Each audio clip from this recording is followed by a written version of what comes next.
संत श्री गोरा कुमार जी की माँ रुक्मणी जी का एक नियम था, मंदिर में दीपदान करना और जो विसर्जित दीप हैं उनको उठाकर एकत्रित करना। अब जरा समझिएगा कि उन विसर्जित दियों को, दीपक को एक जगह इकट्ठा करने का फल क्या होता है, जरा यहाँ कथा में ध्यान लगाकर सुनना कि शंकर के मंदिर के, शंकर के द्वारे के, भगवान के शिवालय के कहीं दीप बहुत सारी जगह वहाँ लगा दिया, वहाँ लगा दिया, वहाँ लगा दिया, वहाँ लगा दिया, लोगों ने दिया दिया दिया सब दूर छोड़ दिया, उसको इकट्ठा कर कर एक जगह पर एकत्रित कर देना, उसका फल क्या होता है ये समझिए। अब रुक्मणी जी का नियम, संत श्री गोरा कुमार जी की माता जी का नियम, वो दीप इकट्ठी कर दे। और संत श्री गोरा कुमार जी के पिताजी का नियम था मंदिर में सफाई करना, शिव जी का अभिषेक पूजन करना, और शंकर जी के ऊपर जो जलाधारी लगती है, जलाधारी किस किसने देखी है, हाथ उठाओ जरा, देखिए। जैसे ये शिवलिंग है, शिवलिंग के ऊपर एक जलाधारी लगी होती है जिसमें से बूंद बूंद पानी नीचे गिरता है, उसमें से जल नीचे गिरता रहता है। अब कई लोग मंदिर की सफाई करते हैं, झाड़ू लगाते हैं, पोछा लगाते हैं, शिवलिंग को धो देते हैं, जलाधारी को धो देते हैं, पर जो ऊपर जो जलाधारी लगी रहती है, जया, विषहरा, शामली बारी, दौतली, देव, ये जो जलाधारी ऊपर जो लगी हुई है जिसमें से एक एक बूंद पानी नीचे गिर रहा है, कभी अगर मौका मिल जाए, कभी मौका मिल जाए और एकांत में कहीं का शिवलिंग मिल जाए और तुम्हें अगर मौका मिल जाए तो एक बार अपने घर से जल उतनी मात्रा में लेके जाओ जितना उस जलाधारी में पूरा भरा जाए और जलाधारी का पानी ऊपर से भी झलके और नीचे से भी निकल जाए। कभी अगर मौका लग जाए तुम्हारे जीवन में और कहीं तुम्हारे घर के पास में कोई शिवलिंग हो, तुम्हारे घर के पास में कोई शिवालय हो, मंदिर की साफ सफाई आपने कर दी, झाड़ू बुआरी कर दी, उसके बाद में मंदिर में शिवलिंग को आपने अच्छा साफ कर कर स्नान पूजन करा दिया, उसके बाद जलाधारी में जब जल भरो तो उसको साफ कर कर जब उसको भरा जाता है, उसके भरने का फल क्या होता है, ये शिव महापुराण की कथा। जलाधार, अब यहाँ शास्त्र कर रहा है, शिव महापुराण वर्णन कर रही है। संत गोरा कुमार जी के पिताजी, संत गोरा कुमार जी के पिताजी जलाधारी की सेवा में रहते हैं। जलाधारी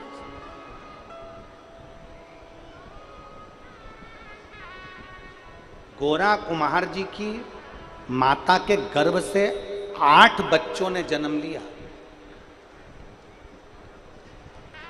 एक बच्चे ने जन्म लिया, वो मर गया। दूसरे बच्चे ने जन्म लिया, वो मर गया।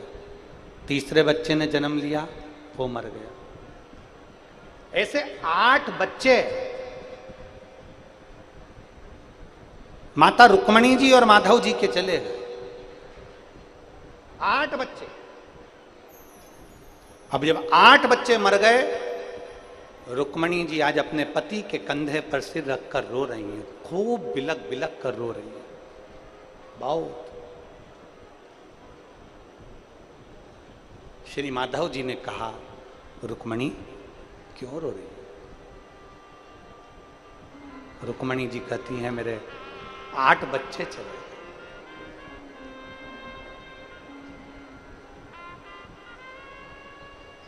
गोरा कुमार जी की माता रुक्मणी जी कह रही हैं, मेरे 8 बच्चे चले।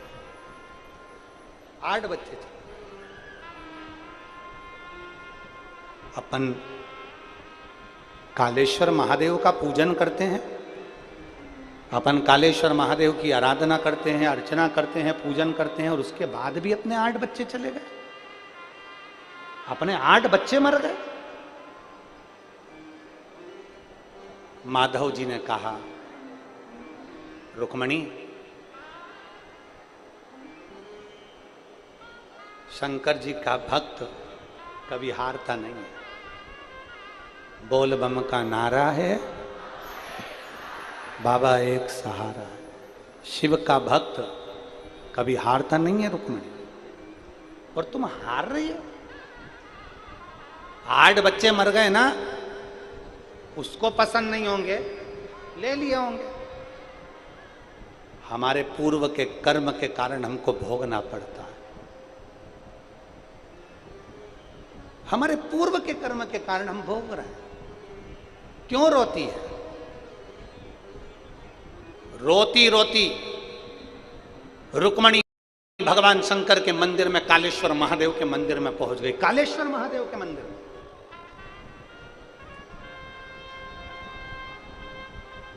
महाराष्ट्र में आज भी पंढरपुर से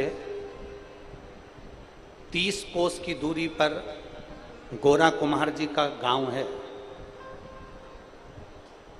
जिसको पहले शिव गांव कहते थे, शिवा गांव। अब उसका नाम बदल गया। वहां पर कालेश्वर महादेव का आज भी मंदिर है। संत गोरा कुमार जी की मां रुक्मणी जी 8 बच्चे मरने के बाद रोती रोती आंख में आंसू भरकर कालेश्वर महादेव के पास पहुंच गई और कालेश्वर महादेव को, शिवलिंग को अपने गले से लगाकर रो रही है। आंख से आंसू बह रहे, बिलख रही, रो रही।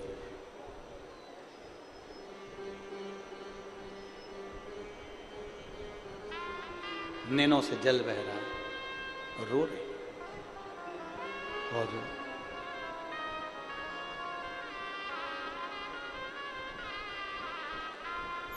4 तरह के आंसू होते हैं। कितनी तरह के? जम के बोलो जरा, जम के। 4 तरह के आंसू होते हैं। पहले नंबर पर विडंबना का आंसू। विडंबना का आंसू कैसा होता है? 4 लड़के गंगा जी नहाने गए, खूब मस्ती में नहाए, लौट के आए। अब उन्होंने विचार करा जरा गिनती लगा लो, 4 ही आ गए कि नहीं आए। गिनती लगाई, 1 2 3। रोने लगा, अरे एक तो रहेगी है गंगा में। दूसरे ने पूछा क्या हुआ?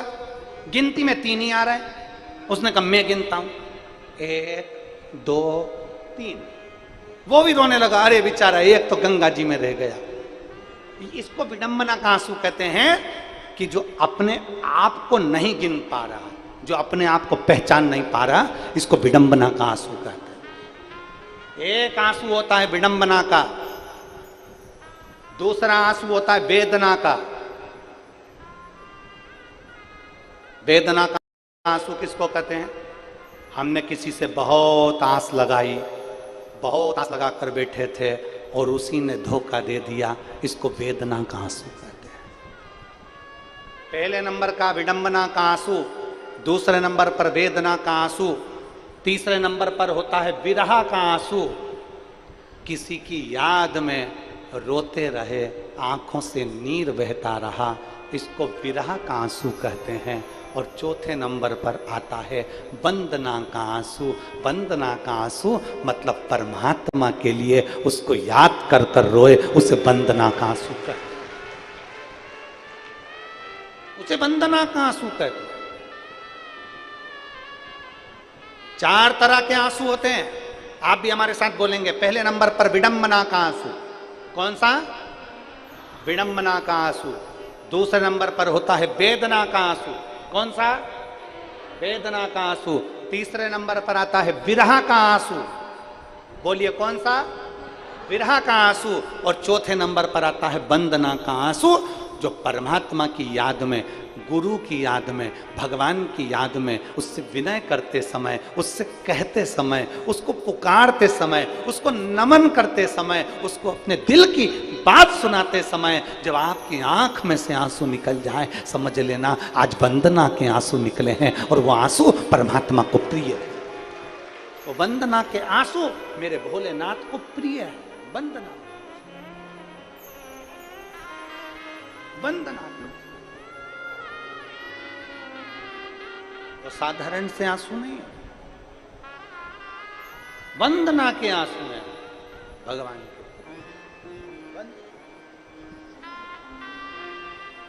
अब माता रुक्मणी शिव जी के मंदिर में जाकर रो रही हैं। वो कौन सा आंसू है? 4 आंसू में से वो कौन सा आंसू है? बोलो जम के बोलो जरा, कौन सा आंसू है? वंदना का आंसू। गले लग गई, शिवलिंग को अपने हृदय से लगा लिया, हृदय से।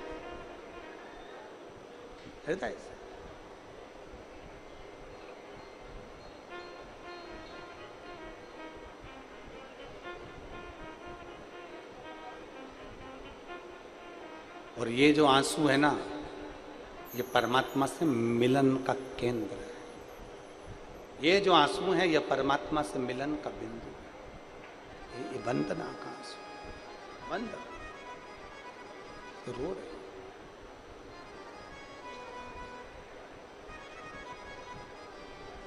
जैसे रुक्मणी जी, जैसे द्रौपदी जी रोई थी ना, ओ मेरी सुमन भींगे साड़ी, आ जाओ कृष्ण मुरारी,